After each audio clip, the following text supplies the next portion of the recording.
کی تواضع، ان کے ساری، حالانکہ آپ یقین مانیں ہم آج ایسے بڑے مقرر کو ڈھونڈتے رہتے ہیں، لوگ نام کے بڑے ہیں لیکن بڑے نہیں ہیں. ان کی 2-4 تقریریں ہٹ ہو گئی جس کی وجہ سے ان کا ریٹ بڑھ گیا، وہ اپنے آپ میں بڑے ہو گئے ریٹ کی وجہ سے، مگر ان کے ویٹ کی وجہ سے بڑا نہیں ہوئے، مقام و مرتبے سے بڑے نہیں ہوئے. آپ اور دیکھیے کتنے مولوی ہیں جو نذرانے لے کر آتے ہیں، ایک مرتبہ بلایا پھر دوبارہ نہیں بلاتے اس کو، ایک مرتبہ بلا لیا ہمیں آگے نہ بھی ایک دوسرا دیکھو ان کو دوسرے کو بلائے. میں نے دیکھا مگر میرے حضرت کا حال یہ تھا کہ جس جگہ تشریف لے جاتے ایک ہی اسٹیج پر بار بار تشریف لے جاتے، ہر سال تشریف لے جاتے اور ہر بار تقریر ہوتی اور ہر مرتبہ ان کی تقریر نرالی ہوتی، اکیلی ہوتی، الگ ہوتی، نیا مضمون ہوتا، نئی بات ہوتی اور نیا انداز ہوتا.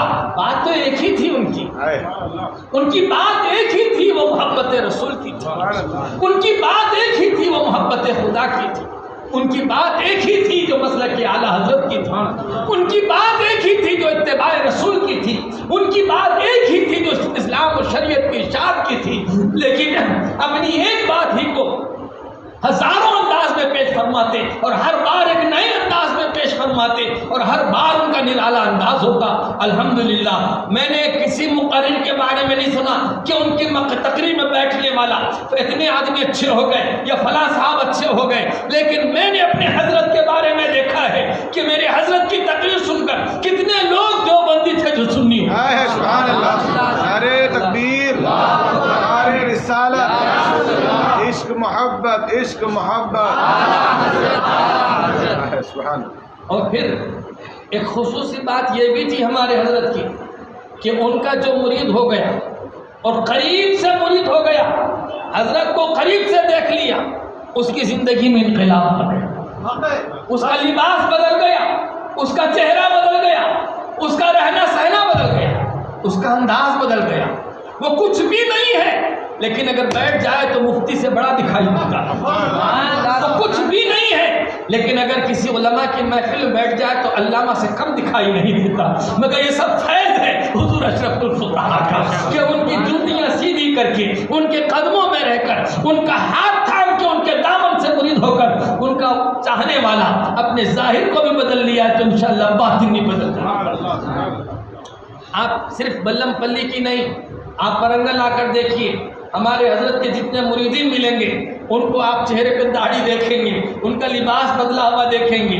وہ اگرچہ انجینئر ہیں لیکن کرتا پجامہ میں ملیں گے، وہ اگرچہ ڈاکٹر ہیں لیکن وہ آپ کو سادے لباس میں ملیں گے. وہ بڑے بڑے منصبوں پر ہمارے ورنگل کو چھوڑیے اور اگر دیکھنا ہے سورت چلے جائیے، وہاں ان کے مریدین ملیں گے. دھولیا چلے جائیے یا مالیگاؤں جائیے یا پھر آپ مہاراشٹر ناگپور چلے جائیے، ہندوستان کے کونے کونے میں بڑے بڑے چھوٹے چھوٹے شہروں میں، قریہ دیہاتوں میں ان کے مریدین پھیلے ہوئے ہیں. اور جہاں دیکھیں گے ان کے مرید آپ کو ممتاز شکل میں دکھائی دیں گے. ان کا ایک امتیازی وصف یہ ہے کہ اگرچہ ان کے اندر کچھ بھی نہ ہو لیکن ظاہری صورت تو ان کی متبع صورت نظر آتی ہے.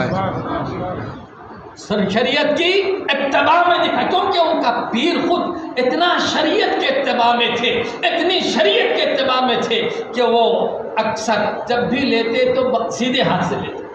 ایک صاحب ہمارے گھر آئے تھے، حضرت تشریف فرمائے تو وہ کچھ دینے لگے اور بایاں ہاتھ انہوں نے آگے بڑھایا، حضرت نے اپنا ہاتھ کھینچ لیے، نہیں لیے، پھر فرمایا سیدھے ہاتھ سے دو. پھر جب وہ سیدھے ہاتھ سے دینے لگے تو سرکار نے حضرت نے سیدھے ہاتھ سے لیا. اب پھر وہ فرماتے ہیں حضور کی سنتوں میں سے ہے کہ حضور جب بھی کسی کو دیتے تو سیدھے ہاتھ سے عطا فرماتے، کچھ بھی لیتے تو سیدھے ہاتھ سے لیا. آپ دیکھیں کہ ایک چھوٹی چھوٹی سی بات میں وہ حضور صلوات و سلام کی سنتوں کو سکھاتے بھی ہیں، سناتے بھی ہیں اور خود کر کے بتاتے بھی تھے.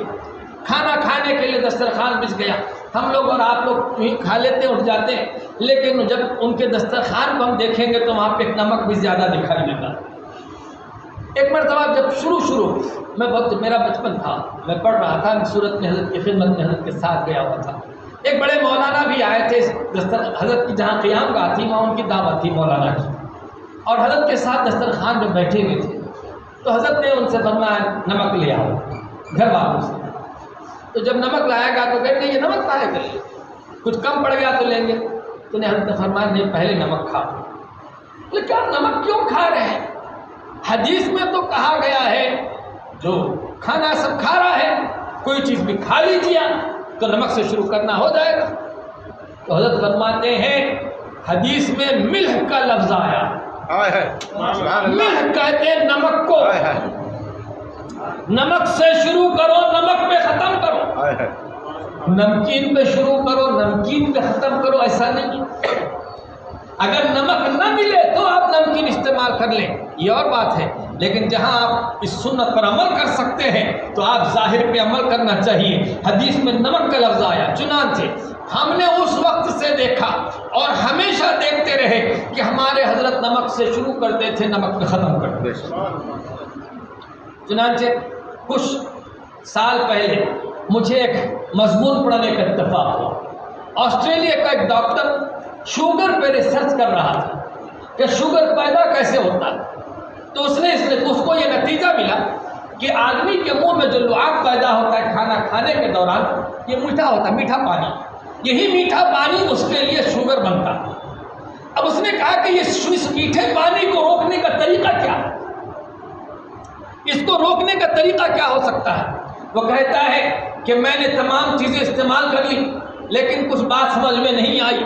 ایک مرتبہ ایک مولوی صاحب سے, ایک میرے دوست تھے مسلمان تھے, ان کے ساتھ ملاقات ہوئی اور ان کے گھر پہ جب میں کھانا کھا رہا تھا وہ نمک رکھا ہوا تھا اور میں نے وہ نمک ان کو دیکھا کہ وہ نمک سے شروع کر رہے ہیں اور نمک پر کھانا ختم کر رہے ہیں. تو میں نے ان سے پوچھا کیا بات ہے؟ کہا تم بھی ایسا کر کے دیکھو. جب میں نے اس نمک کو پہلے کھایا اور آخر میں نمک چکھ لیا تو مجھے احساس ہوا کہ اس شوگر کے پانی کو اگر کوئی روک سکتا ہے تو وہ نمک روک سکتا ہے, نمک سے رک جاتا ہے. چنانچہ وہ کہتا ہے جو چیز ہم نے اپنی زندگی میں بہت بڑی بڑی لیبارٹریوں میں تحقیق کرنے کے بعد نہیں حاصل کر سکی, محمد رسول اللہ نے اپنے چاہنے والوں کو 2 جملوں میں عطا فرمائی.